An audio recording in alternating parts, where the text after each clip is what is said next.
would their long-term thinking be, and indeed that of the new Prime Minister? And how do Northern Ireland's own politicians see their future? That's the question of Ulster. Tonight we have with us 8 leaders of the recently dissolved Constitutional Convention, a convention which was asked to agree on what kind of government would command the most widespread acceptance throughout the community there, but failed to satisfy Westminster.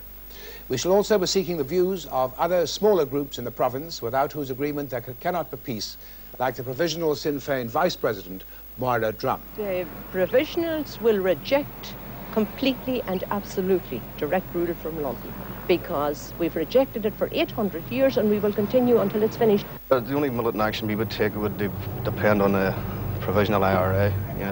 Basically we're there for the defence of people, and if the IRA take action against the loyalist people, then we take action against them. The tough, uncompromising attitude that mirrors the violence which underlies any discussion about the future of Ulster. And finally, we shall be asking the views of the Secretary of State for Northern Ireland, Mr. Merlin Rees. But first, to get things in perspective, let's take a brief look at what forms of government have already been tried and failed. Here's W.D. Flax. Northern Ireland has always been legally subject to Westminster control, but for 50 years until 1972, the Parliament at Stormont dealt with issues like internal security, commerce, social services and housing.